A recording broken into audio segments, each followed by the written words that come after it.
समन्ता चक्रवालेषु अत्रा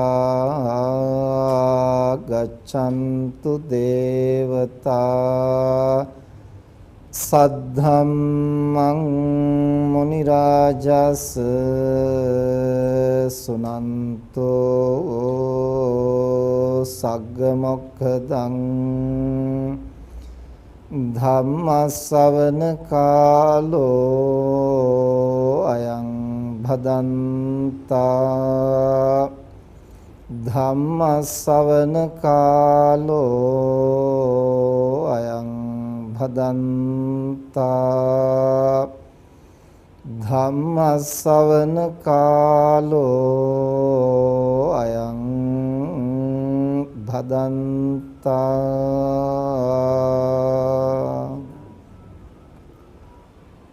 නමෝ තස් භගවතෝ අරහතෝ සම්මා සම්බුද්දස්ස නමෝ තස් භගවතෝ අරහතෝ සම්මා සම්බුද්දස්ස නමෝ තස් භගවතෝ අරහතෝ සම්මා සම්බුද්දස්ස අත්තානං චේපියං ජඤ්ඤාරක්ඛේයනං සුරක්ඛිතං තින්න මඤ්ඤ තරං යාමං පටිජග්ගේය පණ්ඩිතෝති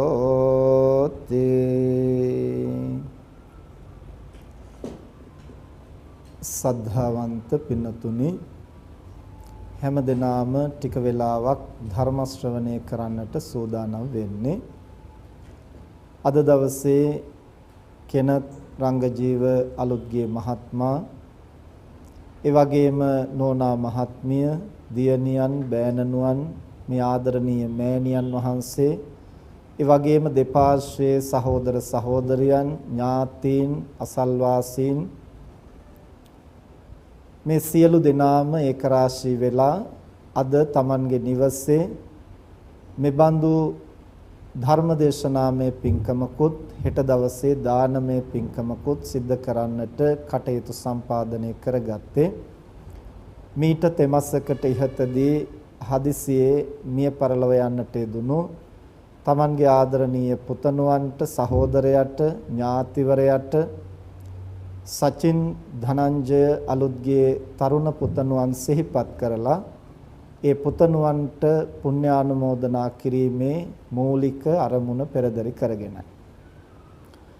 ඉතින් මේ කොරෝනා වසංගත සමයෙහි වැඩි දිනෙක ඒකරාශී වෙලා මේ පින්කම් කරන්නට අවකාශ නැති නිසා සීමා කරගෙන මේ පින්කම සිද්ධ කරන්නට කටයුතු සිද්ධ කරගත්තේ මේ පුතණුවන්ගේ යාළු මිත්‍රයින් ඒ වගේම මේ දෙපාර්ශ්වයේ ඥාති මිත්‍රාදීන් හිතවතුන් අසල්වාසීන් විශාල පිරිසක් අද මේ පින්කමට සහභාගී වෙන්නට කැමැත්තෙන් ඕනකමින් සිටියා වුණත් ඒ සියලු දෙනාම අද මේ අවස්ථාවට සම්බන්ධ කරගන්නට නොහැකි නිසා තාම සීමා සහිත පිරිසකට ඒකරාශී වෙන්නට අවකාශ සලස්වලා අනිත් සහභාගී වෙන්නට නොහැකි වුණු හැම දෙනාටමත් ඒ වගේම ලංකා වාසී ලෝකය පුරාම ජීවත් වෙන දහම කැමති හැම දෙනාටම ඒ ධර්මය ශ්‍රවණය කරන්නට අවකාශ සලස්වා දෙමින්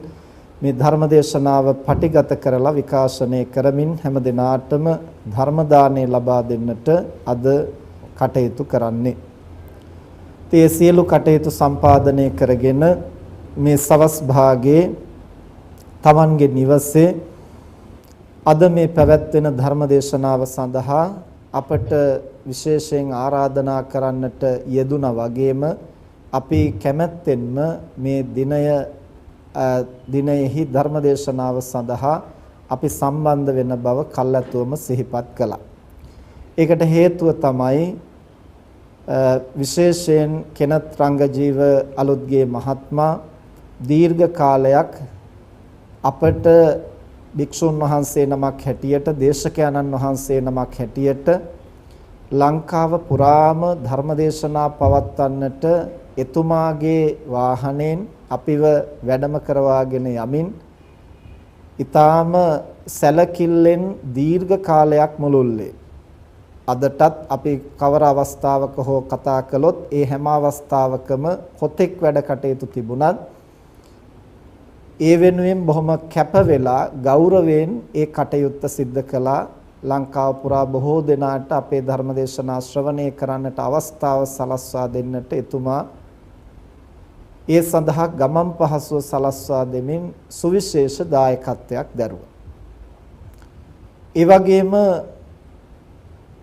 මිය පරලොව යන්නට යෙදුණු සචින් ධනංජය අලුත්ගේ තරුණ පුතණුවන් ඒ තරුණ වයසේදීම මව්පියන්ගේ ආభాෂය ආච්චිම්මලා සීයලාගේ ආభాෂය භික්ෂූන් වහන්සේලාගේ ආభాෂය නිසා වගේම සාංශාරිකව තමන් හුරු පුරුදු කරගත් සද්භාවයන් ගුණවත්කම් තිබුණු නිසා විශේෂයෙන්ම තමන්ගේ පියාණන්ට ඒ කටයුතු කරන්නට අවකාශ නැති හැම මොහොතකම තමන් ඉදිරිපත් වෙලා ඒ කටයුතු කරන්නටත් ඒ වගේම විශේෂයෙන් පසු කාලීනව අපට ඉල්ලීමක් කළා අපට ආරාධනාවක් කළා හාමුදුරුවනේ ඔබ වහන්සේට කොහේ හරි වැඩම කරන්නට ඕන නම් බණකට හරි වෙනත් ගමනක් හරි මට කියන්න කොච්චර වැඩ තිබුණත් මම ඒ ගමනට යන්න මම එනවයි කියලා. ඉතින් ඒ විදිහට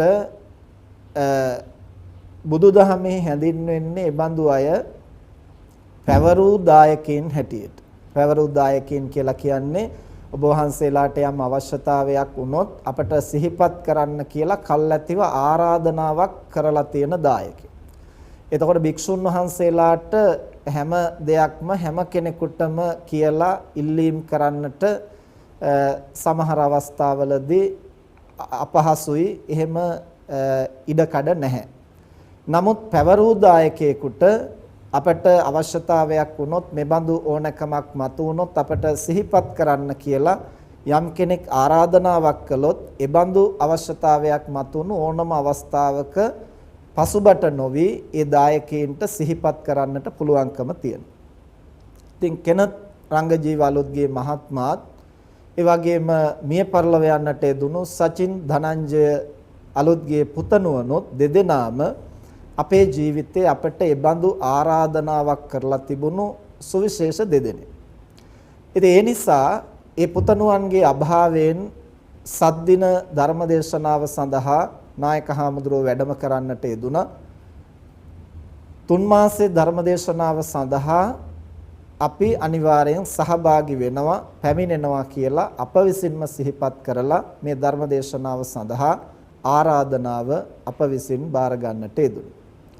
ඉතින් අද දවසේ මේ පින්කම ඊටාම ඉහළින් ඒ කියන්නේ සුවිශාල පිරිසක් සහභාගී කරවගෙන කරන්නට අදහස් කරලා තිබුණත් පවතින වාතාවරණය අනුව ඊටාම සීමා සහිත පිරිසක් ඇතිව මේ ධර්මදේශනාව කරන්නට කටයුතු යොදාගත්තේ මේ 3 මාසයේ පින්කම නිවසේහිම කිරීමේ බලවත් ඕනෑකම මව්පියන්ට විශේෂයෙන් පැවතුණු නිසා. ඒ වගේම මේ පුතණුවන් මිය පරලොව ගිය තැන් පටන්ම 3 මාසෙ පින්කම වෙනුවෙන් වෙනම ඒ පින්කම සඳහා සූදානම් වෙමින් මේ පියාණන් මෑණියන් සහෝදර සහෝදරියන් ඒ සහෝදරිය වගේම ඒ බෑණනුවන් එහෙම නැත්නම් තමන්ට ලැබුණු ඒ සහෝදරයා ඒ හැම දෙනාම එක්වන්ව මේ පින්කම සඳහා මේ 3 මාසයක් මුළුල්ලේම සූදානම් වෙලා අද දවසේ මේ පින්කම සිද්ධ කරන්නේ. ඒකත් විශේෂ කාරණේ. ඒ මොකද අපි චාරිත්‍රයක් ඉටු කරන්නට පමණක් නෙමෙයි පින්කමක් කරනකොට ඒ සඳහා දිනපතාම හෝ ඒ ගැන හිතලා කල්පනා කරලා සතිපතා මාස්පතා ඒ වෙනුවෙන් සූදානම් වෙනවා නම් పూర్ව චේතනාව වශයෙන් ඒ කුසලයේ වඩාත් ශක්තිමත් වෙන්නට එය හේතුවක් වෙනවා. එය කාරණයක් වෙනවා. එතකොට ඒ විදිහෙන් සූදානම් කරගෙන තමයි අද මේ ධර්ම දේශනාව සහ හෙට දානමය පින්කම ඉමහත් ගෞරවයෙන් සිද්ධ කරන්නේ ඒ පුතණුවන් සිහිපත් කරලා. එතකොට මේ පුතණුවන් සිහිපත් කරන්නේ ඒ භව ගමන සුවපත් කරන්නට පින් අනුමෝදන් කිරීම සඳහා පමණක් නෙමේ, විශේෂයෙන්ම අම්මා හැටියටත් තාත්තා හැටියටත් සහෝදරිය හැටියටත් සහෝදරයා හැටියටත් මේ හැමදෙනාම ඒ වගේම අවශේෂ ඥාතීන් හැටියටත් විශේෂයෙන් භික්ෂුන් වහන්සේලා හැටියට අපිත් ඒ තරුණ පුතණුවන්ගේ බොහෝ ගුණ යහපත්කම් අපි දුටුවා. ඒ නිසා මේ පින්කම හුදෙක් පින් අනුමෝදන් කිරීමක් පමණක් නෙවෙයි, තරුණ දරුවෙක් මිය ගියා වුණත් ගුණානුස්මරණය කිරීමේ පින්කමකුත් කියලා හැඳින්වීමට ඉතාමත්ම යෝග්‍යයි. ඒ නිසා මේ කාරණා කිහිපය අපි මූලික වශයෙන් සිහිපත් කරන්නට යෙදුනේ බොහොම කැපවීමෙන් උනන්දුවෙන් මේ හැමදෙනාම එක්වන්ව එකතු වෙලා මේ පින්කම සිදු කරන නිසා විශේෂයෙන් කෘතගුණ සිහි කිරීමක් හැටියට ඒ පුතණුවන් පිළිබඳව මේ කාරණා කිහිපය අපි සිහිපත් කරන්නට යෙදුනේ. අද ධර්මදේශනාව සඳහා විශේෂයෙන් කෙනත් රංගජීව මහත්මයා අපට ආරාධනා කරන්නට යෙදුනේ හාමුදුරුවනේ අකල් මරණ වලින් වළකින්නේ කොහොමද කියන කාරණය ධර්මානුකූලව පැහැදිලි කරමින් අද ධර්මදේශනාව සිදු කර දෙන හැටියට. ඒ මොකද සචින් ධනංජය පුතණුවන් හදිසි අනතුරකින් සාමාන්‍ය ලෝකයේ විවාහාර කරන හැටියට අකල් මරණයකටපත් වුණා කියලා තමයි අපි හඳුනාගන්නේ. එතකොට අකල් මරණය කියලා කියන්නේ ජීවත් වෙන්නට තියෙන ආයු කාලය පූර්ණව ගෙවන්නේ නැතිව මරණයටපත් වීම. ඉතින් අපිට හරියටම කියන්නට බෑ කෙනෙක් ගෙනෙන ආයු කාලය කොච්චරද කියන එක. බුදුරජාණන් වහන්සේ දේශනා කරනවා කෙනෙකුගේ මරණය සිද්ධ වෙන ක්‍රම හතරක් තියෙනවා. ආයුක්ඛය, කම්මක්ඛය, උභයක්ඛය, උපච්ඡේදක කම්මුණා. ඒතර ආයුක්ඛය මරණයයි කියලා කියන්නේ කෙනෙක් උත්පත්තිය ලබනකොට මේ කය නඩත්තු කරගන්න පවත්වා ගන්නට හැකි උපරිම කාල පරිච්ඡේදයට කියනවා ආයු කාලයයි කියලා. ඒතර සමහර කෙනෙක් මේ යනවා ආයුෂ අවසාන වීම. ඒතර ආයුෂ කලින් කලට වෙනස් වෙනවා, ඒ සත්වයින්ට අනුව වෙනස් වෙනවා. දැන් බුදුරජාණන් වහන්සේ ජීවමාන කාලේ මිනිස්සුන්ගේ සාමාන්‍ය ආයුෂ අවුරුදු 120ක්.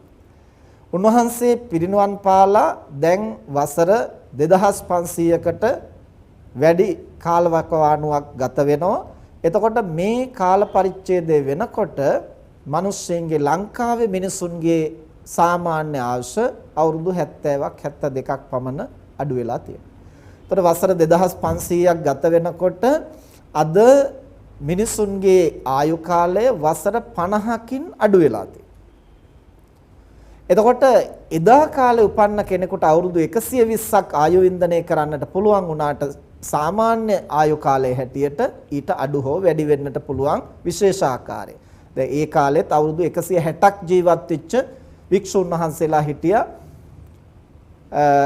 බක්කුල මහරහතන් වහන්සේ වැනි උතුමන් වහන්සේලා. ඒ විශේෂ ආයු කාලය. එතකොට සාමාන්‍ය ආයු කාලය තමයි අවුරුදු 120. එතකොට අදත් යම් වැඩි ආයු ප්‍රමාණයක් විශේෂ වශයෙන් භුක්ති විඳින්න පුළුවන්. සාමාන්‍ය ආයු කාලය අවුරුදු 70 72 වගේ කාල පරිච්ඡේද. එතකොට තවත් කාලයක් ගත වෙනකොට මීටත් වඩා අඩු වෙනවා. එතකොට එක් එක් සත්වයින්ගේත් ආයුෂ වෙනස් වෙනවා. ඇතැම් කාලවල මිනිස්සුන්ගේ ආයුෂ අවුරුදු අසංඛ්‍ය ගණන් දීර්ඝ අවස්ථා තියෙනවා. එතකොට ඒක තීරණය වෙන්නේ උත්පත්තිය ලබන කාලවකවානුව තුළ මව්පියන්ගෙන් ලැබෙන ශක්තිය. ඒ කියන්නේ වර්තමාන ව්‍යවහාරය අනුව කියනවා නම් ප්‍රවේණි ගුණ ඥානමය වශයෙන් Tamanට ලැබෙන ශක්තිය. ඒ වගේම ගන්න ආහාර පාන, ආග්‍රහණය කරන වායුව, ඒ වගේම ඉරියව් පවත්වන ආකාරය, අවශ්‍ය තරම් ශරීරයට ක්‍රමානුකූල විදිහට ව්‍යායාම සිද්ධ වෙනවද, ඉරියව් පැවැත්වෙනවද? ඒ වගේම විෂම විදිහට කය පවත්වන්නේ නැතිව සමබරව ඔරොත්තු දෙන විදිහට කය පරිහරණය කරනවා. එතකොට මේ කාරණා මත තමයි කෙනෙකුගේ ආයු කාලය ඒ කාලවකවානුවට කොච්චරද කියන එක තීරණය වෙන්නේ. එතකොට මේ විදිහට යම්කිසි කෙනෙක් උත්පත්තිය ලැබූ ආයු කාලය අවසන් වෙලා මරණයටපත් වීම තමයි ආයුක්ඛය මරණයයි කියලා හඳුනා ගන්න. ඉතින් බොහෝ වෙලාවට අපි සම්මත වශයෙන් හඳුනා ගන්නවා ඒ තැනත්තා වයෝවෘද්ධ වෙලා මරණයටපත් වුනොත් තමයි ආයුෂ අවසන් වෙලා මැරුණේ කියලා අපි සාමාන්‍යයෙන් හිතා ගන්න. ඒක එහෙම මම විශේෂ කරලා හඳුන්වන්නේ එහෙම නොවෙන්නත් පුළුවන්. මොකද යම් හේතු සාධක මත ඊට වඩා කෙටි ආයු කාලයන් ඇතුව මේ ලෝකයට එන අයත් ඉන්නට බැරි කමක් නැහැ.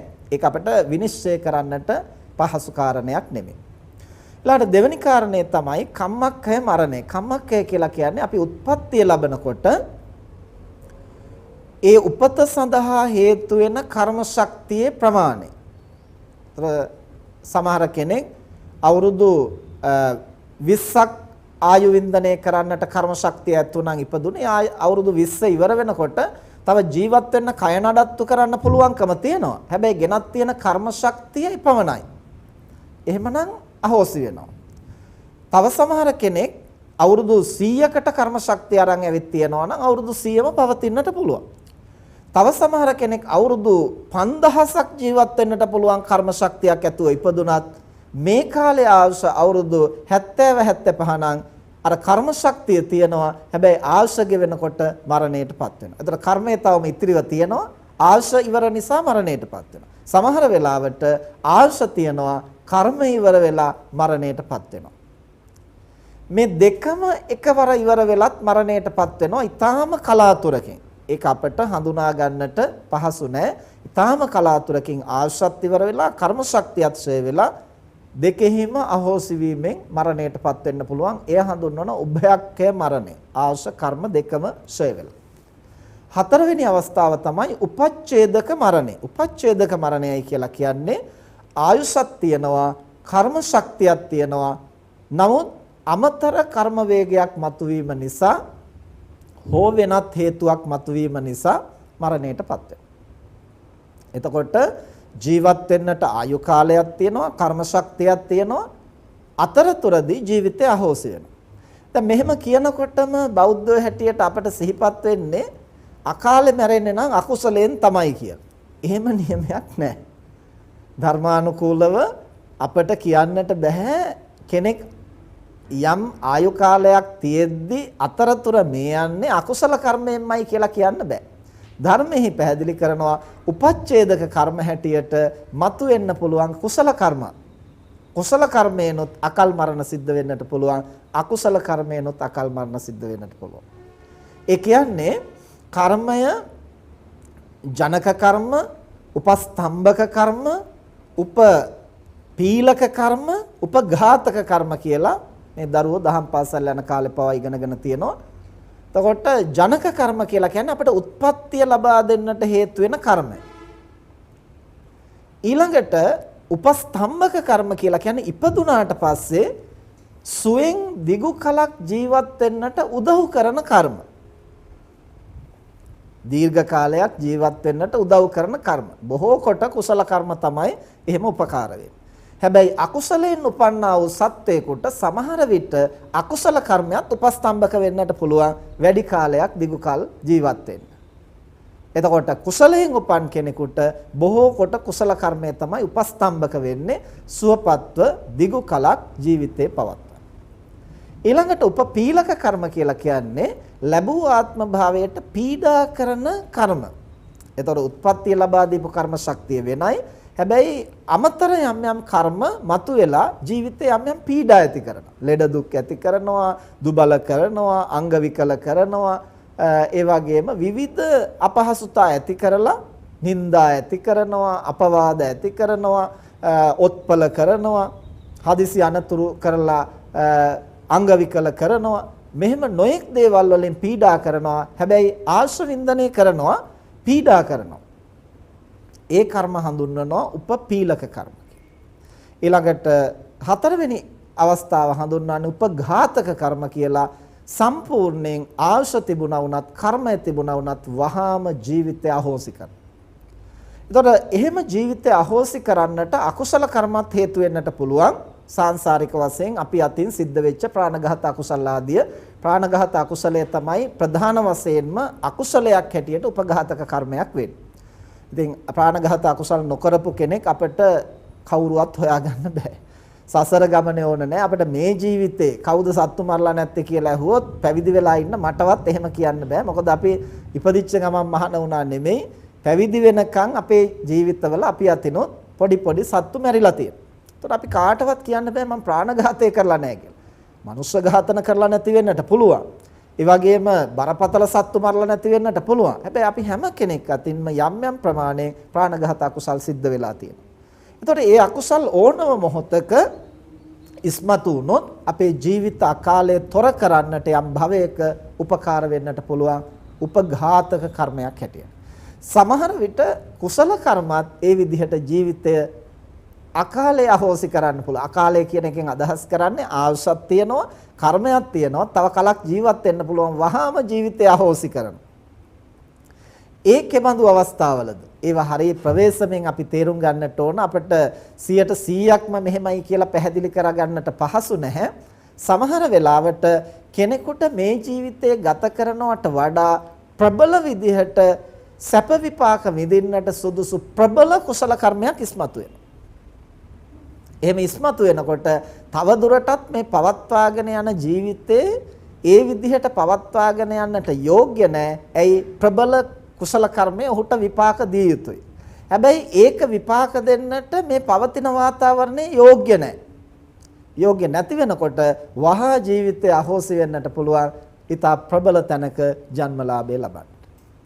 එතකොට කෙනෙකුට ප්‍රශ්නයක් එන්න පුළුවන්. නමුත් ඇයිද අකාලේ මැරුණේ? එතකොට අකාලේ මැරෙන්නට අර කුසල කර්මයේහි බලපෑමම හේතු වෙන්නත් පුළුවන්. සමහර වෙලාවට වෙනත් අකුසල කර්මයකින් හෝ වෙනත් හේතුවකින් මේ යන්නට පුළුවන්. ඒ මේ යන මොහොතේ අර ප්‍රබල කුසල කර්ම ඉස්මතු වෙලා ඒ තනත්තාට වඩා සැපදායක ආත්ම භාවයක් ලැබෙන්නත් පුළුවන්. ওই දෙකම වෙන්නට පුළුවන්. ඒ කියන්නේ කුසල කර්මයම ප්‍රබල නිසා මේ ලබලා තියෙන ජනක කර්මය එහෙම නැත්නම් මේ උත්පත්තිය තුල ඒ බඳු ප්‍රබල කුසලයක් විපාක දෙන්නට ඉඩක් නැහැ. අපි හිතමු දැන් දිව්‍ය සැපයක් වගේ විඳින්නට හේතු වෙන ප්‍රබලම කුසලයක් ඉස්මතු වුණොත් මනුස්ස ලෝකේ කොහොමවත් ඒ බඳු විපාක දෙන්නට විදිහක් නැහැනේ. එතකොට ප්‍රවෘත්ති විපාක වශයෙන් ඒ කියන්නේ ඉපදුණු කෙනාට විපාක දෙන ප්‍රවෘත්ති විපාක නම් උපස්තම්භක හැටියට විපාක දෙන්න පුළුවන්. හැබැයි ජනක කර්මය ප්‍රබල විදිහට ඉස්මතු වුණොත් ඒ තනත්තාගේ මේ භවය ඡේදනය කරලා නවත්තලා නිමා කරලා ඒ අලුත් කර්මයෙන් අලුත් ජනක කර්මයක් එහෙම නැත්නම් අලුත් උත්පත්තියක් ලබා දෙන්නට ඉඩකඩ තියෙනවා. ඉතින් ඒවා අපිට විනිශ්චය කරන්නට පහසු නෑ. නමුත් මේ කාරණේ අපි සිහිපත් කළේ අකුසලයෙන්ම අකාලේ මැරෙනවා කියන එහෙම සංඥාවක් අපිට ඇති කරගන්නට ධර්මානුකූලව පුළුවන් කමක් නෑ. ඊළඟට අනිත් කාරණේ තමයි දැන් කෙනත් රංගජීව මහත්මයා අපට විශේෂයෙන් ආරාධනා කළේ අකල් මරණ වළක්වා ගන්නෙ කොහොමද කියලා ධර්මානුකූලව පැහැදිලි කරමින් මේ ධර්ම දේශනාව කරන්න කියලා. නමුත් ඒකට මම තව ටිකක් එකතු කරන්න කැමති. අකල් මරණයෙන් වැළකීලා විතරක්ම ප්‍රමාණවත් නැහැ. ඇයි? සමහර අවස්ථාවලදී අපිට මියගිය එක හොඳයි කියලා හිතෙනවා ජීවත් වෙලා විඳවන්නට ගත්තා. දැන් අපි හිතමු හදිසි අනතුරක් වෙලා ඒ වෙලේම මැරෙන්නේ නැතුව ස්නායු පද්ධතිය සම්පූර්ණයෙන්ම අඩපණ වෙලා ඉන්ද්‍රිය පද්ධතිය අඩපණ වෙලා නැගිට ගන්නට බැරුව එක්තැන් වෙලා හැබැයි මේ යන්නේ නැහැ හෘදයයි මොළයයි වැඩ කරනවා. එහෙම වුණොත් කොහොමද ජීවිතේ? ඒතකොට එහෙම වුණොත් ඇඳට වෙලා සමහර වෙලාවට මැෂින් එකෙන් හෘදය වැඩ කරනවා, මැෂින් එකෙන් මොළය වැඩ කරනවා. ප්‍රාණය තවම තියෙනවා, නිරුද්ධ වෙන්නේ නැහැ. හැබැයි දෙපයින් නැගිටලා පවතින්නට බෑ. තමන්ගේ වැඩ කටයුතු කරගන්නට බෑ. එතකොට සියලු කල්හි අනුන්ගෙන් යැපෙන මට්ටමට එහෙම වුණොත් එතකොට ඇඳේම ඉන්නකොට අතපය වැඩ කරන්නේ නැතු යනවා. තව දුරටත් ඒවා නිෂ්ක්‍රීය වෙනවා. ඊළඟට ඇඳ වන හැදෙනවා, තුවාල වෙනවා. එහෙම විඳවන්නට ගත්තොත් අපටම හිතෙනවා එහෙම වෙනවට වැඩිය හොඳයි ඉක්මනින් මිය යන එක කියලා. ඒ නිසා අපිට එක පැත්තකින් සතුටු වෙන්නට පුළුවන් සචින් ධනංජය පුතණුවන් ඒ විදිහට විඳවන්නට හේතු වෙන කර්ම මේ ජීවිතේ ප්‍රබල විදිහට අරගෙන ආපු චරිතයක් නෙමෙයි කියලා. ඒ මොකද එහෙම දිගු කලක් පීඩා විඳින්නට සමහරට ඒ මියගිය අවස්ථාවේවත් පීඩාවක් විඳින්නට ඔහුට සිහි කල්පනාවක් ඉතුරු වුණාද කියන්න බෑ. ඒ තරම්ම ශනික මරණයක් සිද්ධ වෙලා තියෙනවා. ඒ නිසා සමහර කෙනෙක් දීර්ඝායුෂ ලබන්නට කර්ම කරලා තියෙන්නට පුළුවන්. හැබැයි සුවපත් ජීවත් වෙන්නට ප්‍රමාණවත් කර්ම නැහැ. එහෙම වෙනකොට ජීවිතේ රැකෙනවා හැබැයි විඳවන්නට. මොන විදිහේ කර්ම වෙන්නට පුළුවන්? ඒවා කර්ම කිහිපයක හේතුවෙන් සිද්ධ වෙන්නටත් පුළුවන්. එකම කර්මයකින් සමහරට වෙන්නටත් පුළුවන්. උදාහරණයක් හැටියට ගත්තොත් දැන් සමහරු ගැරන්ඩියේ ගෙම්බෙක් අල්ලගෙන ඉන්නවා දැක්කොත් ඌ ගිලින්නට ආසන්න වෙලා තිබුණා වුණත් සමහර වෙලාවට පොල්ලක් අරගෙන අර ගැරන්ඩියව හිර කරලා තද කරලා පීඩා කරලා අර ගෙම්බව කොහොම හරි කටින් මුදවනවා. දැන් මිදෙව්වන් පස්සේ ඒ ගෙම්බගේ ජීවිතේ රැකෙනවා. රැකුණා වුණාට සම්පූර්ණයෙන්ම අඩපණ වෙලා. දැන් අර සර්පයාගේ විස ශරීරගත වෙලා, තැන් තැන් වලින් සිදුරු වෙලා, අත්පා කැඩිලා. හැබැයි දැන් අපි මැදිහත් වෙලා ඒ ගොදුර ඉවත් කළාට පස්සේ නැවත ඒ සතා ගොදුර ගිලින්නේ නැහැ. ඊට පස්සේ ජීවිතේ රැකෙනවා, ජීවත් වෙන තාක්කල් විඳවනවා. සමහරු නොදැන ඒ බඳු කර්ම කරගන්න. එතකොට ඒ කර්මයේ හේතු වෙන්න පුළුවන් දීර්ඝායුෂ ලබන්න ජීවිතය අහෝසි වෙන්නේ නැහැ. හැබැයි අහෝසි නොවි රැකුණට විඳවන්නට සැලසීලා තියෙනවා. ඒ වගේම කර්ම දෙකක හේතු වීමෙන් එහෙම වෙන්නටත් පුළුවන්. වෙනම කර්මයක් කරලා තියෙනවා සතෙකුගේ ජීවිතය ආරක්ෂා කරලා ඒ නිසා දිවි රැකෙනවා. වෙනම අකුසලයක් කරලා තියෙනවා වෙනත් සත්තුන්ට පීඩා කරලා. ඒ දෙක එකතු වීම නිසා අර අකල් මරණ වලින් වළක්වපු නිසා දීර්ඝායුෂ ලැබෙන්න පුළුවන්. හැබැයි සත්ව වදයට පමුණුවලා හිංසා කරලා පීඩා කරලා සත්තුන්ට විඳවන්නට සලස්වපු නිසා ඒ කර්මය නිසා දිගු කලක් පීඩා විඳින්න පුළුවන්. එහෙම කර්ම කිහිපයක ඒක රාශීත්වයෙන් ඒ தත්ත්වය ඇති වෙන්නටත් පුළුවන්. එකම කර්මය නිසා එහෙම වෙන්නටත් පුළුවන්. දැන් එතකොට කෙනෙකුට ප්‍රශ්නයක් ඇති වෙනවා එහෙමනම් අර විදිහට ගැරන්ඩියේ ගෙම්බෙක් අල්ලගෙන ඉන්නකොට බේරණ එක හොඳ නැද්ද? පූසෙක් මීයක් අල්ලගෙන ඉන්නකොට බේරණ එක හොඳ නැද්ද? මකුළු දැලකට සතෙක් අහුවෙලා ඉන්නකොට බේරණ එක හොඳ නැද්ද? උගුලකට සතෙක් අහුවෙලා ඉන්නකොට බේරණ එක හොඳ නැද්ද?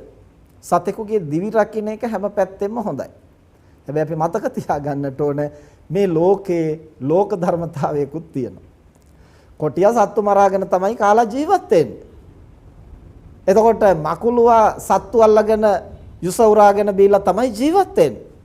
එතකොට අපිට කුසල් කරන්නට කියලා අන් අයගේ දිවි රකින්නට කියලා මේ සමස්ත ලෝක ධර්මය වෙනස් කරන්නට බෑ. අපිට පුළුවන්කම තියනවා ඒ සතා ගොදුරක් බවට පත් වෙලා නැති තාක්කල් රකින්නට අපට අයිතිය තියෙනවා. අපි හිතමු ගැරන්ඩියා ගෙම්බෙක් පස්සේ පන්නගෙන යනවා. තාම කටට ගොදුරු කරගෙන නැහැ. ඒ නිසා තවම අපට ඉඩ තියෙනවා, තවම අපට අයිතියක් තියෙනවා ලෝක ධර්මතාවයක් හැටියට ඒ ගැරන්ඩියාගෙන් ඒ ගෙම්බව බේරගන්න. ඇයි තවම මේ දෙදෙනෙක් හැටියට වෙන්ව පවතින්නේ? තාම එය Tamanගේ ආහාරයක් හැටියට ග්‍රහණය කරගෙන නැහැ.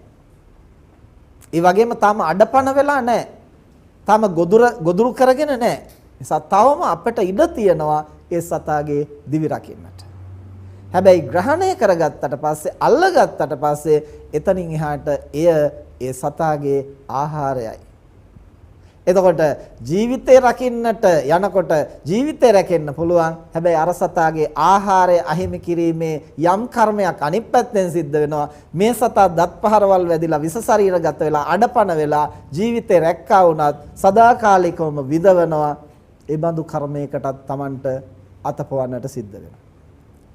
ඒ විතරක් නෙමෙයි ඒ සතා ගලවන්නට අර ගොදුරු දැහැගත්තු සතාට පීඩා කරන්නටත් වෙනවා. එහෙම කරන්නට ගියන් පස්සේ අපිට කෝපයත් මතුවෙනවා.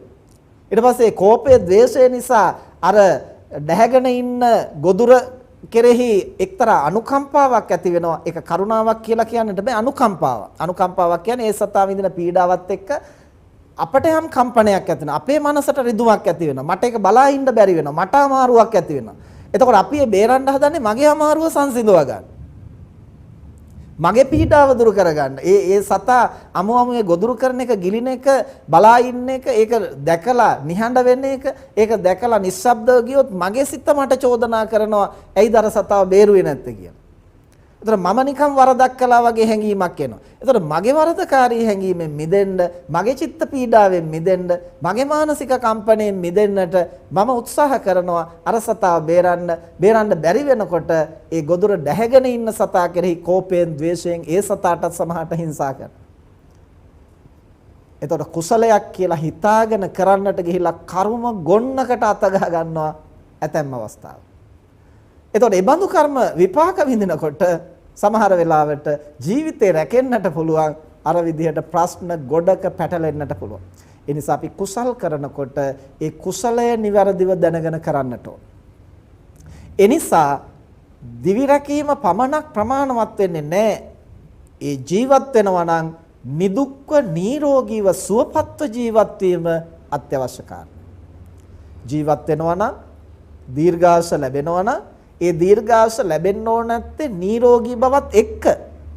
දීර්ඝාස ලැබෙනවා නම් ඒ දීර්ඝාස ලැබෙන්න ඕන නැත්තේ අංග විකල භාවයකින්, එහෙම නැත්නම් විකෘතියකින්, ඔත්පොළ වීමකින්, දැඩි කායික මානසික පීඩාවකින් තොරව අපට දීර්ඝාස ලැබෙනවා නම් එයයි වාග්ය. ඒ වගේම ඒකට තවත් එකතු වෙන්නට ඕන අපි නිදුක්ව නිරෝගීව සුවපත්ව දීර්ඝාස ලැබුවත් වැඩක් නැහැ ගුණ නුවණ නැතිනම්. එහෙමනම් ජීවිතයක් අර්ථවත් වෙන්නට දීර්ඝාස ලැබීම අවශ්‍යයි. ඒ වගේම කායික මානසික පීඩාවලට ලක් වෙන්නේ නැතුව නිදුක්ව නිරෝගීව සුවපත්ව ජීවත් වීම අවශ්‍යයි. ඒ සුවපත්ව දිගු කලක් ජීවත් වුණත් ගුණ නුවණ නැත්නම් ඒ ජීවිතය නිෂ්ඵලයි. එහෙමනම් ජීවිතයක් අර්ථවත් වෙන්නට ගුණ නුවණින් පෝෂණය වෙන්න ඕන, ගුණ නුවණින් වැඩෙන්නට ඕන. ඒ වගේම නිදුක්ව නිරෝගීව සුවපත්ව පවතින්නට පුළුවන් වෙන්නට ඕන. ඒ බඳු තැනැත්තෙක් දීර්ඝාස විඳිනවා නම් ඒක භාග්‍යයක්. එහෙම නැතිනම් අංග විකල වෙලා, ඔත්පොළ වෙලා, විකෘති වෙලා, කායික මානසික පීඩා විඳිමින් අනේ මැරෙන්නේ නැහනේ කියලා Tamanටත් හිතන හැටියට අනුන්ටත් අනේ මෙහෙම විඳවනවට වැඩිය හොඳයි මැරෙනවනේ කියලා, මැරෙනවා නම් කියලා හිතන හැටියට ඒ බඳු පීඩා විඳින්මින් දීර්ඝාස ලැබීම ඒක භාග්‍යයක් කියලා හිතන්නට පුළුවන් කමක් නැහැ.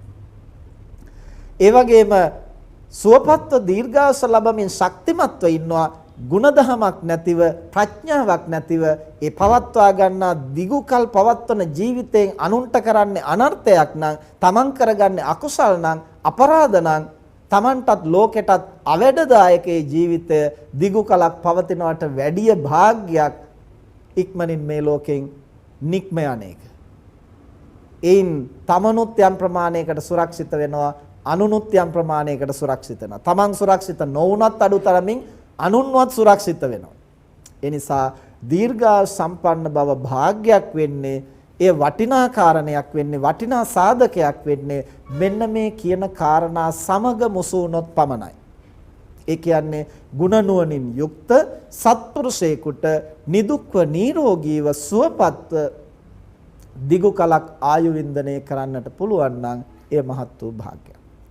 එතකොට සචින් ධනංජය අලුත්ගේ පුතණුවන්ගේ ජීවිතය ගත්තන් පස්සේ ඇත්තටම ඒ දරුවා තුළ ගුණ සම්පන්න බව තිබුණා. මව්පියෝ ගැන, වැඩිහිටියෝ ගැන, භික්ෂුන් වහන්සේලා ගැන, තමන්ගේ යුතුයකම් වගකීම් ගැන, ඒවා ගැන හොඳට හිතලා කල්පනා කරලා කටයුතු කරන්න, හැඟීමෙන් කටයුතු කරන්නට ගුණ සම්පන්න බවක් තිබුණා. ඒතකොට ඒක සාංශාරිකව තමන් හුරු කරගෙන ආපු මේ ජීවිතේ තමන්ට උරුම වෙච්ච මව්පියන්ගෙන්, වැඩිහිටියන්ගෙන් ලැබුණු සහයත් සමග ඒ විදිහට වැඩෙන්නට ඇති.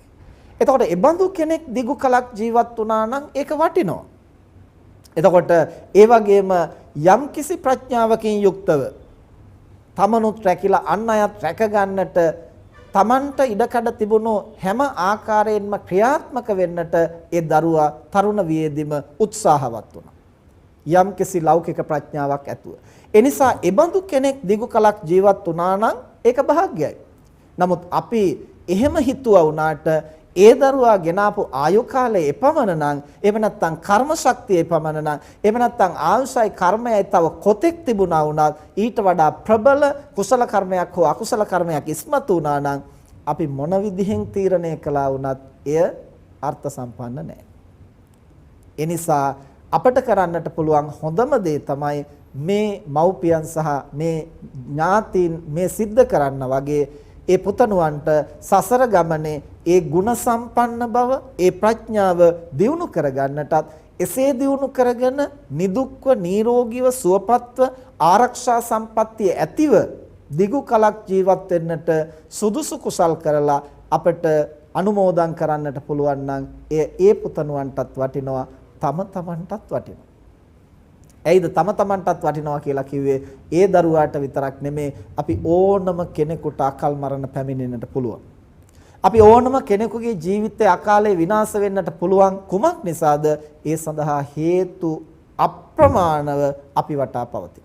අපි අර මුලින් සිහිපත් කළා වගේ අකාලේ මැරෙන්නට හේතු වෙන ප්‍රධානම කර්මය වෙන ප්‍රාණඝාත අකුසල කර්ම ඕන තරම් අපි සසරේ කරගෙන තියෙනවා. මේ ජීවිතෙත් කරගෙන තියෙනවා. ඒ නිසා ඒවා ඉස්මතු වුණොත් ඕනම මොහොතක අපේ ජීවිත උනත් අකාලේ මරණයටපත් වෙන්නට බැරි කමක් නැහැ. ඒ වගේම අකාලේ මරණයටපත් නොවි ඒ බඳු අනතුරු වලට භාජනය වෙලා ඔත්පොළ වෙලා දුක් විඳින්නට හේතු වෙන කර්ම අපි සතුව නැතුවද? ඒ බඳු කර්ම ඕනෑතරම් අපි සන්තකව තිබිය හැකි. ඒ කර්ම ඕනෑම මොහොතක අපි වෙත මතුවෙන්නට පුළුවන්. එහෙම මතු වුණොත් අපට ජීවිතේ තොර නොවුනට දීර්ඝාස භුක්ති විඳට කර්මය සහ ආයුෂ නැඳිලා තිබුණට දිගු කලක් දුක් විඳින්නට වුණොත් ඒක මහත් වූ අලාභයක්. ඒ බඳු කර්ම අපි සතුව ඕනෑතරම් තිබිය හැකියි.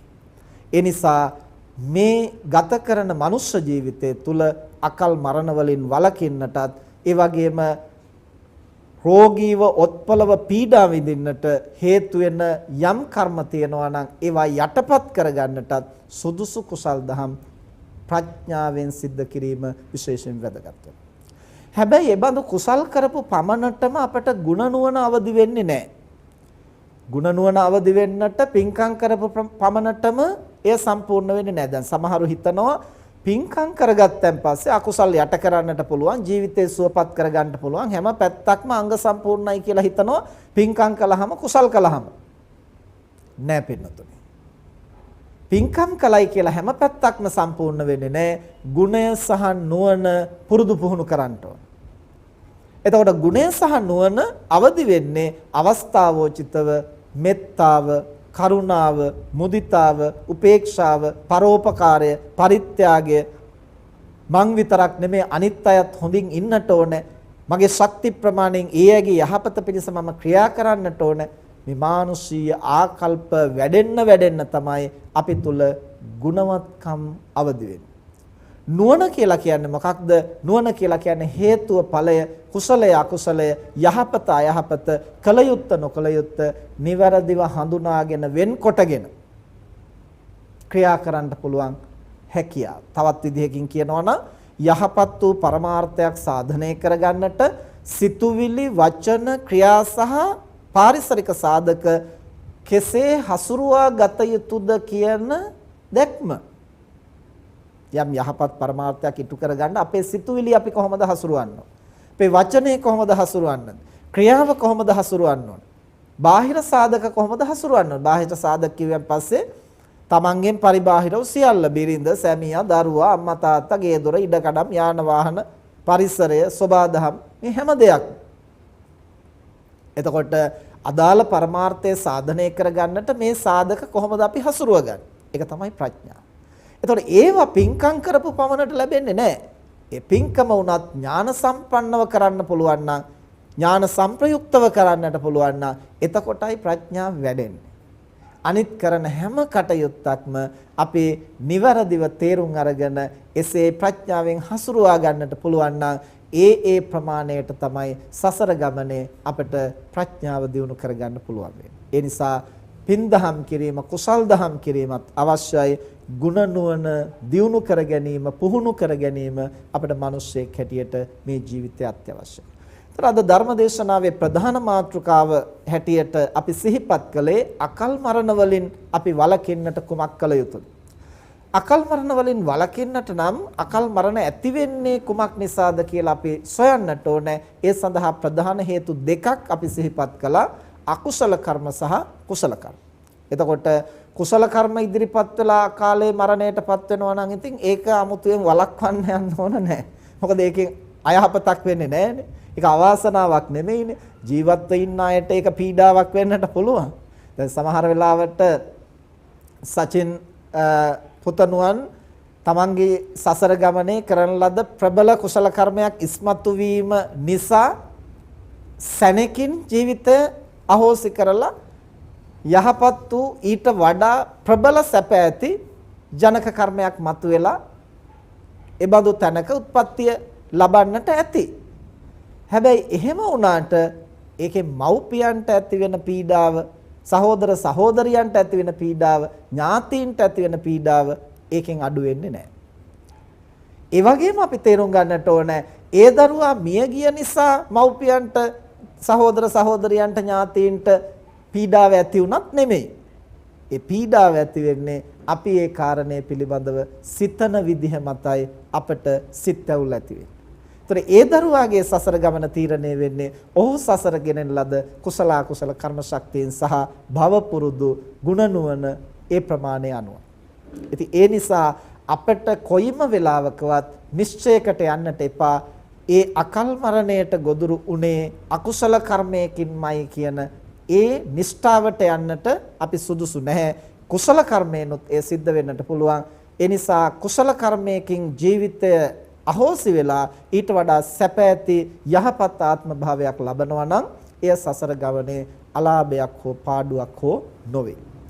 එhmenan අපිට එක පැත්තක් ගැනයි කල්පනා කරන්න තියෙන්නේ. අකුසල කර්ම හේතු කොටගෙන අකල් මරණ වලටපත් වෙනවා නම් තවත් හේතු තියෙනවා. අකුසල කර්මයක් අපිට හැම විටම ක්‍රියාත්මක වෙන්නට පුළුවන්.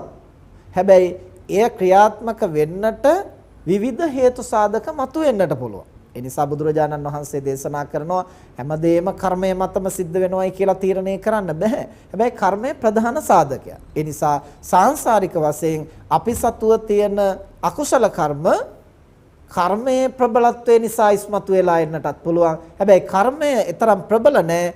මතුවෙන අවශේෂ සාධක නිසා ඒ කර්මයට විපාක දෙන්නට, ක්‍රියාත්මක වෙන්නට අවස්ථා සැලසෙන්නට පුළුවන්. අන්න ඒ බඳු කර්ම අපිට වළක්වා ගන්නට පුළුවන්. ඒ කියන්නේ දැන් පින්නතුනේ අපි සසර ගමනේ සිද්ධ කරලා තියෙන හැම කුසල කර්මයක්ම, හැම අකුසල කර්මයක්ම අනිවාර්යෙන් විපාක දෙනවා කියලා නියමයක් නැහැ. එහෙම අනිවාර්යෙන් විපාක දෙන කර්ම තියෙනවා. ආනන්තරේ පාප කර්ම අනිවාර්යෙන් විපාක දෙනවා. අනිත් කර්ම බොහෝ කොට යටපත් කරගන්නට පුළුවන්. කුසල කර්ම වශයෙන් ධාන කුසල් අනිවාර්යෙන් විපාක දෙනවා. අනිත් ඒවා යටපත් වෙන්නට පුළුවන් වෙනත් අකුසල කර්ම හේතු කොට. එතකොට දැන් අපි සසර ගමනේ අපි සතුව ප්‍රාණඝාත අකුසල් කොච්චර තිබුණා වුණත් ඒ හැම එකක්ම ඇවිදින් හැම ආත්මයකම අපේ ජීවිතය අකාලේ විනාශ කරන්නේ නැහැ. ඒ කර්ම තිබුණා වුණාට සමහර කර්ම අතිශයින් ප්‍රබල වුණොත් අනිත් සියලු පසුබිම හදාගෙන ජීවිතය අහෝසි වෙන්නට කරුණු පැමිණෙන්නට පුළුවන්. හැබැයි සමහර ඒවට අවස්ථා සැලසෙන්නේ අපි පසුබිම හැදුවොත් විතරයි. උදාහරණයක් හැටියට ගත්තොත් දැන් වී ඇටයක් පැලවෙන්නට පුළුවන්. හැබැයි අපිට ඕනනම් පැලවෙන්නේ නැතුව තියලා තියන්නත් පුළුවන්. ඒ කොහොමද? ඒක පැලවෙන්න අවශ්‍ය සාධක එකතු කරන්නේ නැතුව තිබ්බහම එහි ජීව ගුණය තියෙනවා. හැබැයි පැලවෙන්නේ නැහැ. වතුර සහ පස ඒකට මුහු වෙන්නේ නැතිනම් පැලවෙන්නේ නැහැ. හැබැයි කාලයක් තිබිලා ආපහු එකතු කළාන් පස්සේ පැලවෙනවා. දැන් මෑටයක් වගේ ගත්තන් පස්සේ දුම්මැස්සේ වේලෙන්න තියලා තිබ්බත් ආයෙ පොඟන්න දාලා දැම්මෙන් පස්සේ පැලවෙනවා. ඇයි පැලවීමේ ගුණය තියනවා. හැබැයි සාධක අයින් කරලා තිබ්බහම පැලවෙන්නේ නැහැ. සාධක එකතු වුණොත් තමයි පැලවෙන්නේ. අන්න ඒ වගේ සමහර කර්ම තියනවා අනිවාර්යෙන් විපාක දෙනවා කියලා නියමයක් නැහැ. හැබැයි පසුබිම හැදුවොත් විපාක දෙනවා. ඒ වගේ ඒවා බුදුරජාණන් වහන්සේ දේශනා කරනවා ප්‍රයෝග විපත්තිය නිසා ඒවා මතුවෙන්නට පුළුවන් ප්‍රයෝග සම්පත්තිය නිසා යටපත් කරන්න පුළුවන්. මොකද ප්‍රයෝග විපත්තිය කියලා කියන්නේ සිතුවිලි වචන ක්‍රියා සහ පාරිසරික සාධක නිවැරදිව හසුරුව ගන්නෙ නැහැ. නිවැරදිව හිතන්නේ නැහැ. නිවැරදිව තීරණ ගන්නෙ නැහැ. නිවැරදිව ක්‍රියාත්මක වෙන්නේ නැහැ. නිවැරදිව වචන කතා කරන්නේ නැහැ. ඒ වගේම Tamanට පරිබාහිර වූ අවශේෂ සාධක නිවැරදිව හසුරුවන්නේ. එහෙම වෙනකොට ඒ දෝෂය නිසා, ඒ දුබලකම නිසා අර දුර්වල කර්ම මතුවෙන්න පුළුවන්. එතකොට අනිවාර්යෙන් ඒ කර්මයේ වෙලාව විපාක දෙනවා කියලා නියමයක් නැහැ. හැබැයි අර දුර්වලකමින් මතුවෙන්නට පුළුවන්. උදාහරණයක් ඇටියට ගත්තොත් දැන් මේ කාලේ කොරෝනා වෛරසය පැතිරී යනවා. ඉතින් පැතිරී ගියට සියලු දෙනාම ලෙඩ වෙනවා කියලා නියමයක් නැහැ. මේ අවකාශයේ හැමතැනම වෛරසය තියෙන්න පුළුවන්. හැබැයි ප්‍රතිශක්තිය තියන අය රැකෙනවා. ප්‍රතිශක්තිය දුර්වල වෙච්ච ගමන් ඒ තනත්තා රෝගයට ගොදුරු වෙනවා. එතකොට ඒක වෛරසයේ ප්‍රශ්නයක්ම නෙමෙයි. අපේ දුර්වලකමේ ප්‍රශ්නයක්. අපි දුර්වල නොවි ශක්තිමත් වුණොත් අර වෛරසයට අපිව රෝගී කරන්නට පුළුවන් කමක් නැහැ. අන්න ඒ වගේ සමහර කර්ම තියෙනවා, සමහර අකුසල කර්ම තියෙනවා, අනිවාර්යෙන් විපාක දෙනවා කියලා නියමයක් නැහැ. හැබැයි අවස්ථාවක් හැදුනොත් සිතන විදිහ නිවැරදි නැතිනම්, කතා කරන විදිහ නිවැරදි නැතිනම්, දැන් සමහර තැන්වල අපි දකිනවා බොහෝ ප්‍රශ්න වලට හේතුව වෙන ගැටලු නෙමෙයි, හිතන්න තේරෙන්නේ නැහැ. Tamanට හැම සම්පතක්ම තියෙනවා, හැම දෙයක්ම තියෙනවා.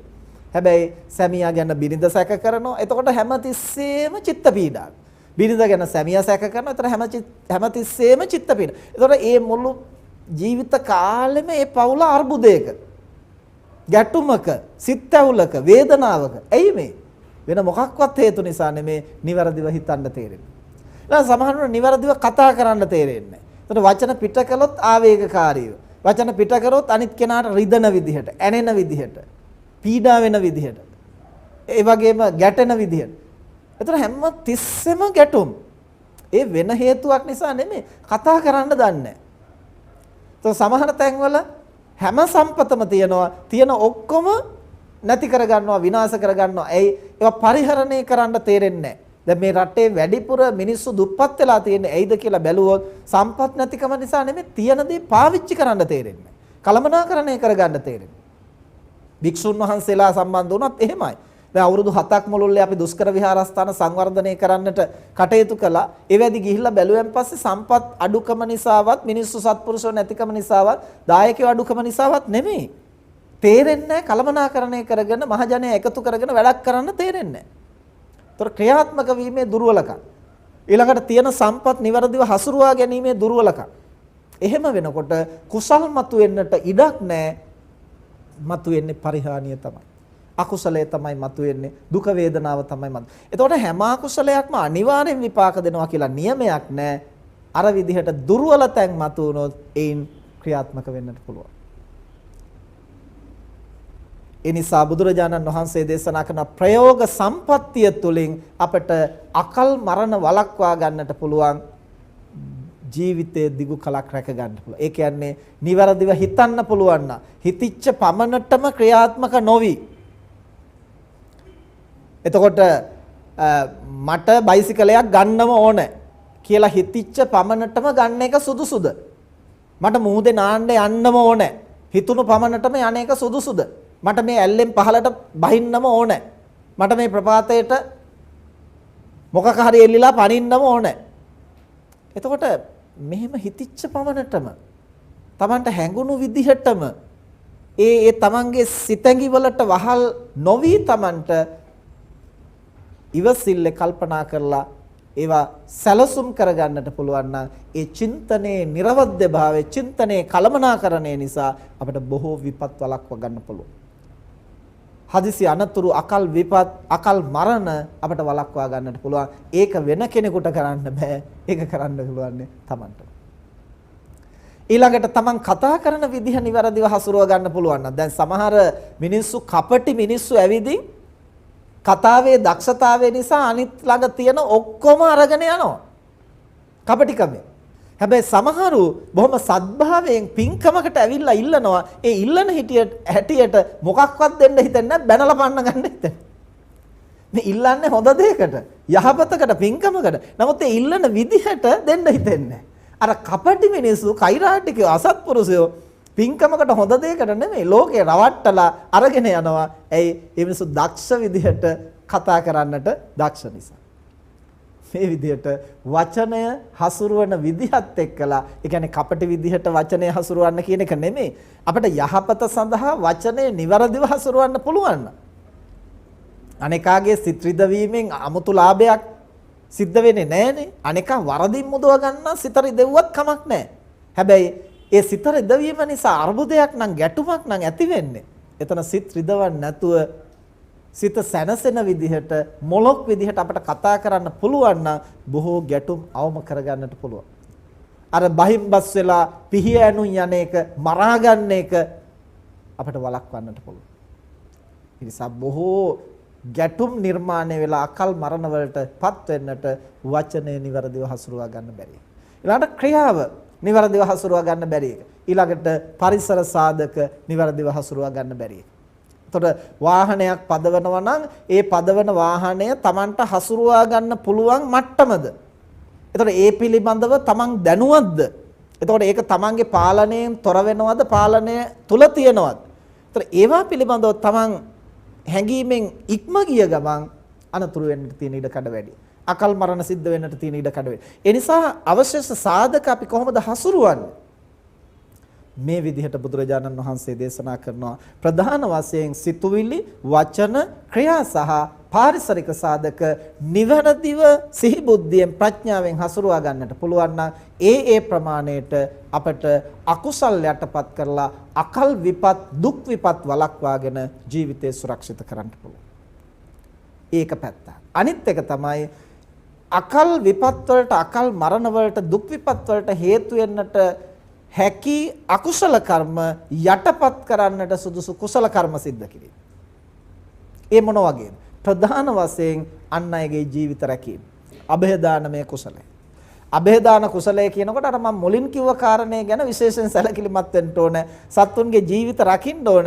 හැබැයි තව කෙනෙකුගේ ගොදුරක් බවට පත් වෙච්ච, ඒ විදිහට අඩපණ වෙච්ච, එහෙම අඩපණ උනත් කමක් නැහැ. Tamanට පුළුවන් නම් සුවපත් කරන්නට. ඒ වගේම එතනදී තව කාරණයක් කියන්නට ඕන. අපි හිතමු අර මාංශානුභව කරන සත්වයක් විසින් සතෙක් අල්ලගෙන ඉන්නවා නම් තමයි උගේ ගොදුර. හැබැයි මාංශානුභව කරන්නේ නැති සතෙක්, එහෙම නැත්නම් මාංශයි අවශේෂ ආහාරයි දෙකම ගන්න සතෙක් තව සතෙක්ව ගොදුරු කරගන්න හදනවා නම් ඒ ගොදුරු පිනිස්සම නොවෙන්නට පුළුවන්. එතෙන්දී අපිට පුළුවන් මැදිහත් වෙලා ආරක්ෂා කරන්න, රැක ගන්නට.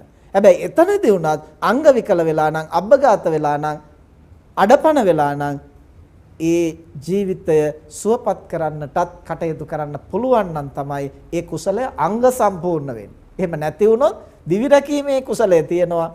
ඊතුරු ටික ඒ විදිහට Tamanටත් සසර ගමනේ ඒ කර්මය උරුම වෙන්නට පුළුවන්. ඒ නිසා අපි කුසල් කරනකොට ඥාන සංප්‍රයුක්තව කරන්නට ඕන. અભේදාන කුසලය විශේෂයෙන්ම අකල් මරණ වලින් වළකින්නට හේතු වෙන ප්‍රධාන කුසලයක් වෙනවා. එතකොට අභේදානය කියලා කිව්වන් පස්සේ ගවයෝ නිදහස් කරන එක විතරක් නෙමෙයි. ලිඳට හැමදාම පොඩි පොඩි කෘමී සත්තු වැටෙනවා නම් උඩින් දැලක් දාලා වහලා තියන්න පුළුවන් නම් දහස් ගණනක් සත්තුන්ගේ ජීවිත රැකෙනවා. ඒ වගේම වතුර භාජනයේට වැටිලා ඉන්න පොඩි කුහුඹුවෙක් හරි ගොඩින් තියන්නට පුළුවන් නම් ජීවිත රැකීම. ඒ වගේම තවත් අපිට ඒ වගේ සුරක්ෂිත බව සඳහා හේතු වෙන යම් දේවල් පරිත්‍යාග කරන්නට පුළුවන්. දැන් විශේෂයෙන් අද මේ මව්පියන්, මේ සහෝදර සහෝදරියන් එකතු වෙලා අද මේ ධර්මදේශනාව සඳහා මොන වගේ පරිස්කාරයක් පූජා කරන්නට ඕනද කියලා අපෙන් විමසුවා විශේෂයෙන්. ඉතින් එතනදී අපි සිහිපත් කරපු කාරණේ බොහෝම සතුටින් පිළි අරගෙන ඒ පින්කම කරන්නට ඉදිරිපත් වුණා. එය විශේෂයෙන්ම යෝග්‍ය වූ කුසලයක් කියලා අපි හංගිනවා. කොමක්ද? අකුණු සැර වළක්වන්නට උපකාර වෙන උපකරණ. එතකොට අකුණු සැරෙන් වෙන්නට පුළුවන් විනාශය, හානිය, විපත ඒක වළක්වන්නට හේතු වෙන උපකරණයෙන් ඒ සිද්ධ වෙන්නට පුළුවන් සමස්ත විනාශය වළකිනවා. ඒතර අපිට එතනදි ගණනය කරන්න බෑ මේකේ මෙච්චර ජීවිත රැකුණා, මෙච්චර විනාශයක් වැළකුණා කියලා අපිට ගණනය කළ නොහැකි තරම් ප්‍රමාණයක්. හරියට අර ලිඳකට උඩින් අපි දැලකින් වහලා තිබ්බහම අපිට ගණනය කරන්න බෑ කොච්චර සත්තුන්ගේ දිවි රැකුණාද කියලා. අසීමිතව අප්‍රමාණව. ඒ වගේ අපිට යම් යම් කුසල් කරන්නට පුළුවන් බුද්ධිමත්ව ප්‍රඥාවෙන් කල්පනා කරලා ඒ බඳු කර්ම බොහොමයක් වැළකෙන්නට යටපත් වෙන්නට. ඒ වගේම විශේෂයෙන්ම පිළිසකර කිරීමේ කුසල කර්ම. කැඩිලා බිඳිලා විනාශ වෙලා තියෙන ඒවා ප්‍රතිසංස්කරණය කිරීම. ඊළඟට උගුල් වලට අහු වෙලා ඉන්න සත්තුන්ගේ ජීවිත බේරලා හැරීම. ඒ වගේ අපිට කුසල් කරන්නට පුළුවන් ජීවිතය ආරක්ෂා වෙන විදිහ. ඒතර පළවෙනි කාරණය තමයි ප්‍රයෝග සම්පත්තිය. දෙවෙනි කාරණය තමයි ඒ අකුසල කර්ම යටපත් කරන්න හේතු වෙන කුසල කර්ම සිද්ධ කිරීම. අනිත් එක තමයි ආශිර්වාදය, ප්‍රාර්ථනාව, සත්‍යක්‍රියාව. ඒ වගේ බාහිර කාරණා වලිනුත් අපිට යම් ප්‍රමාණයකට විපත් වළක්වා ගන්නට, අකල් මරණ වළක්වා ගන්නට ක්‍රියාත්මක කරන්න පුළුවන්. ඉතින් සත්‍යක්‍රියාව කියන එක තමන් පිළිබඳව කරන්නට තරම් පහසු නෑ. අනුන් පිළිබඳව අපිට සත්‍යක්‍රියාවක් කරන්න පුළුවන්. තමන්ගේ ජීවිතේ සිහි කරන්නට යම්කිසි ප්‍රතිපත්තියක්, ගුණයක්. මෙන්න මේ අකුසලයෙන් මම මෙච්චර කාලයක් වැළකීලා හිටියා. ඒක සත්‍යයි. මෙන්න මේ කුසලය මම අවංකව සිද්ධ කරලා තියෙනවා. ඒ කුසලය කිව්වහම නිකන් සිද්ධිය නෙමෙයි. මේ අදහසේ පිහිටලා මේ හැඟීමෙන් මම මේ පින්කම අවංකව කළා. මෙන්න මේ ප්‍රතිපදාවේ මේ ගුණය මම අවංකව පිහිටලා හිටියා. ඒක සත්‍යයි.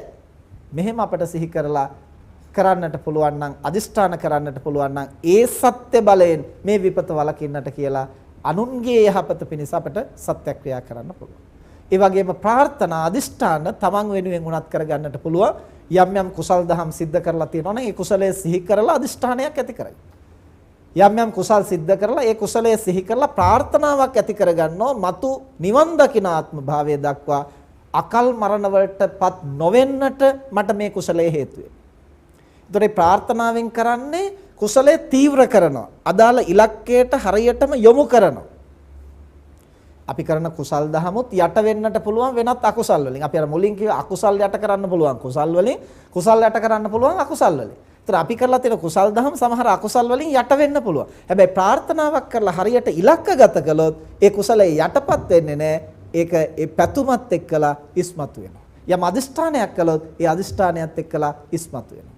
ඉතින් ඒ නිසා ඒ බඳු කුසල ධර්ම අපිට සිද්ධ කරලා ප්‍රාර්ථනා ඇති කරන්න පුළුවන්. ඒ නිසා අකල් මරණ වලින් අපිට වළකින්නට මෙවැනි ක්‍රමවේද පාවිච්චි කරන්නට පුළුවන්. පළවෙනි කාරණය තමයි ප්‍රයෝග සම්පත්තිය, සිතුවිලි, වචන, ක්‍රියා, පාරිසරික සාධක අයහපත් විදිහට නැතිව යහපත් විදිහට ප්‍රඥාවෙන් හසුරුවාගෙන. එහෙම හසුරුවා ගන්නකොට මේ ජීවිතේත් අපි අකුසල් වලින් වළකිනවා.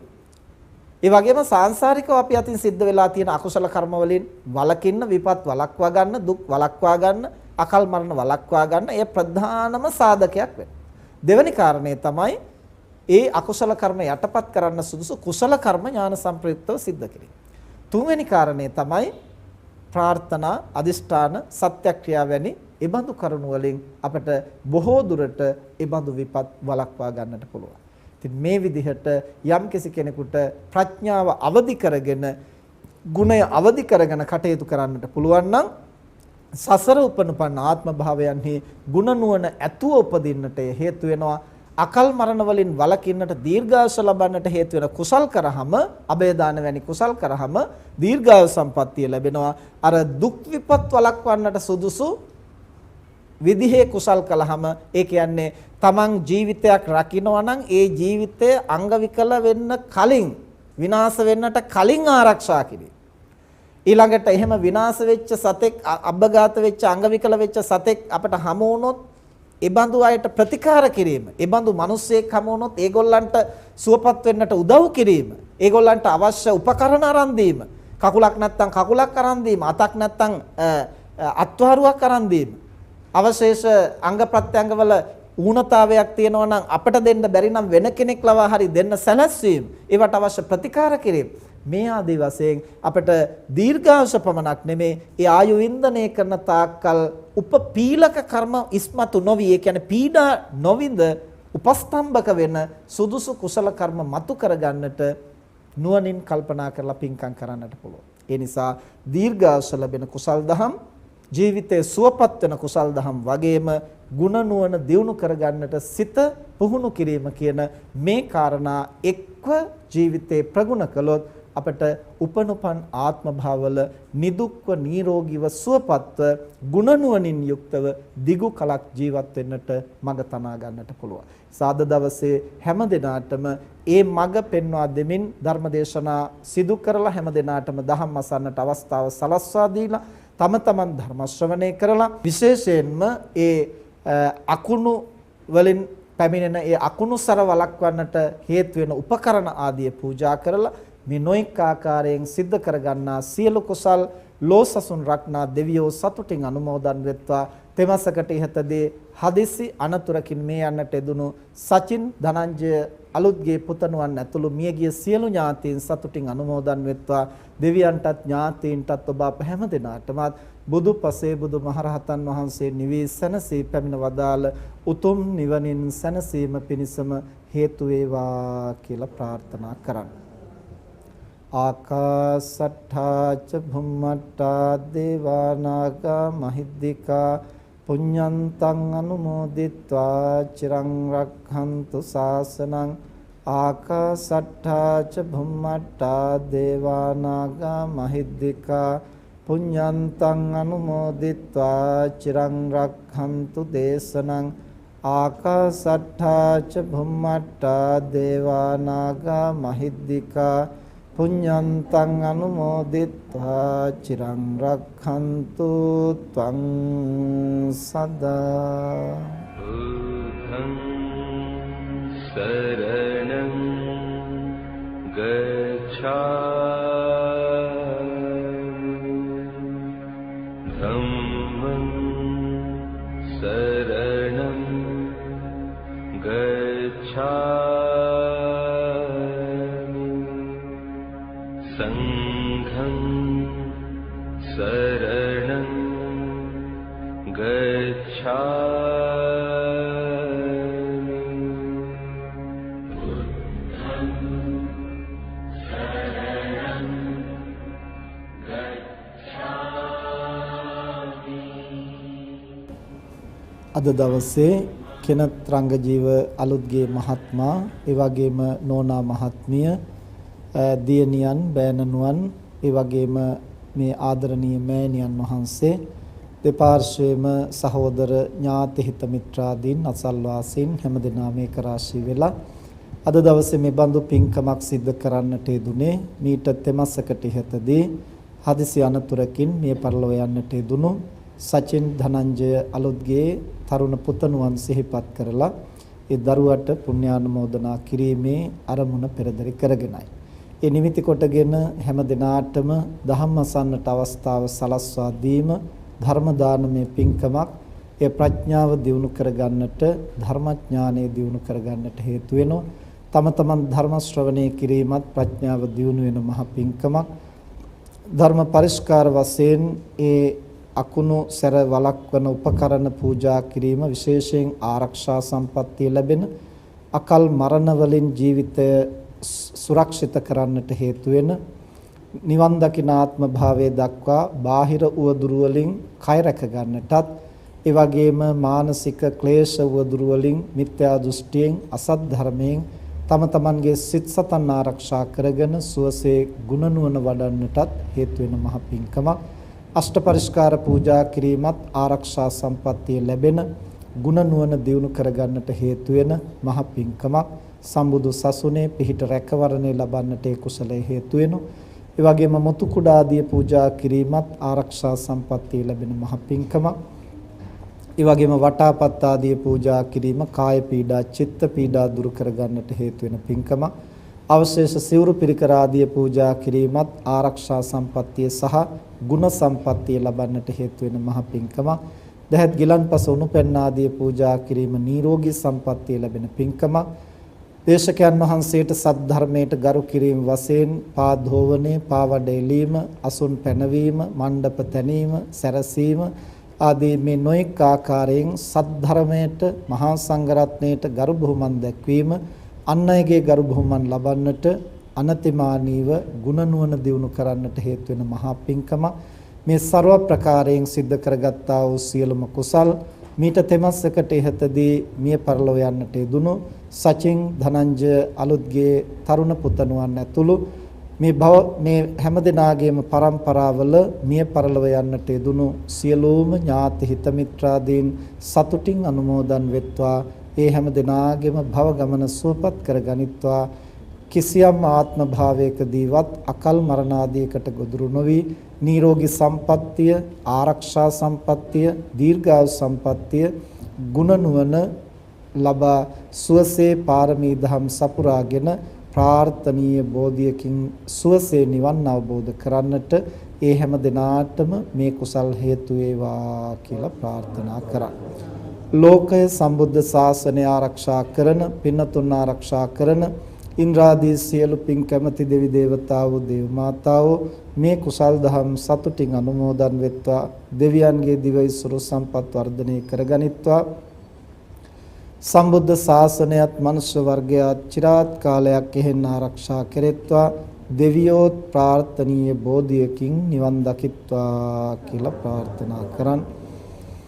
ඔබ අප හැම දිනාටමත් මේ උදාර කුසලය මෙලව යහපත અભිවෘද්ධිය පිණිස පවතිවා. සසර වාසය කරන තාක් නරකාදී සතර අපායකට මිත්‍යා දෘෂ්ටි කුලයකටපත් නොවීම පිණිස, කල්යාණ මිත්‍ර සම්පත්තිය සද්ධර්ම ශ්‍රවණේ ලැබීම පිණිස හේතු වේවා. බුදුපසේ බුදුමහරහතන් වහන්සේ නිවී සැනසී පැමිණ වදාළ උතුම් නිවනින් සැනසීම පිණිසම හේතු වේවා කියලා ප්‍රාර්ථනා කරා. සිද්ධ කරගත් සියලු කුසල් බලයෙන්ද බුද්ධ ධම්ම සංඝයාන රත්නත්‍රය අනන්ත ගුණානුභාවයෙන්ද පින් අනුමෝදන් වන දෙවියන්ගේ ආශිර්වාදයෙන්ද දායකත්වයේ දරන මේ පින්වත් හැම දිනාටමත් සහ සම්බන්ධ වුණු උපකාර කළ දැක සතුටු වුණු ධර්ම ශ්‍රවණය කළ සෑම සියලු දිනාටමත් මේ ලෝක වශයෙන් පවතිනා වූ අපල උපද්‍රව වෙත්නම් දුරු වේවා. ආයුරාෝග්‍ය භාග්‍ය ආදී සම්පත් වර්ධනය වේවා. මේ බඳු කුසල් දහම් සිදු කරමින් සමගි සම්පන්නව තමන්ටත් ලෝකයටත් සම්බුද්ධ ශාසනයටත් වැඩදායක වාසනාවන්ත ජීවිත ගත කරන්න හැම දිනාටම ශක්තිය ලැබේවා කියලා ආශිර්වාද කරමි. හැම දිනාටම තෙරුවන් සරණයි. බුද්ධං සරණං ගච්ඡාමි ධම්මං සරණං ගච්ඡාමි සංඝං සරණං ගච්ඡාමි